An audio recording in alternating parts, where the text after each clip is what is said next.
ॐ सहनाववतु सहनौ भुनक्तु सह वीर्यङ्करवावहै तेजस्विनावधीतमस्तु मा विद्विषावहै। ॐ शान्तिः शान्तिः शान्तिः।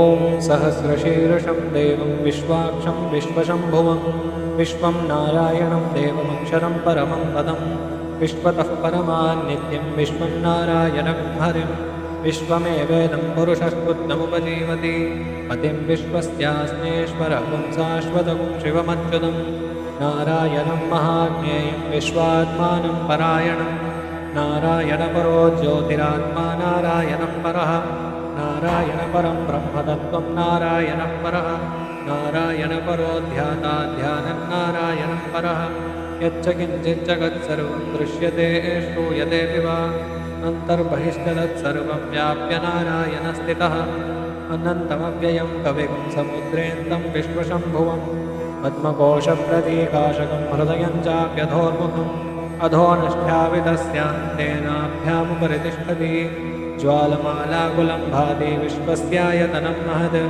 सन्ततगुं शिलाभिस्तुलं पत्याकौशषण्डिभं तस्यान्ते सुशिरगुं सूक्ष्मं तस्मिन् सर्वं प्रतिष्ठितं तस्य मध्ये महानग्निर्विश्वार्थिर्विश्वतोमुखः सोग्रभुक्तिगतं दष्टन्नाहारमजरकविः तुल्यगोर्धमदस्याहीरश्मयस्तस्य सन्तता सन्तापयतिष्वं देहमापाजमदलस्तकः तस्य मध्ये वह्निशिखानीयो आधा व्यवस्थितः नीलतो यदमध्यस्ताद्विद्युल्लेखे भास्वरा नीवारशूगबद्धन्वी पीताभास्तस्य नोपमा तस्याः शिखाया मध्ये परमात्मा व्यवस्थितः स ब्रह्मशिवसः हरिसेन्द्रस्सोऽक्षरः परमस्वराट् ऋतगुं सत्यं परं ब्रह्मपुरुषं कृष्णपिङ्गलम् ऊर्ध्वरेदं विरूपाक्षं विश्वरूपाय वै नमो नमः।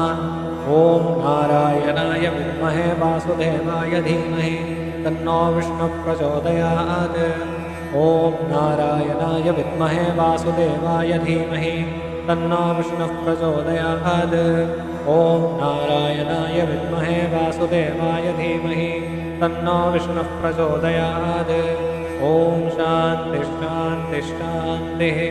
हरिः ॐ।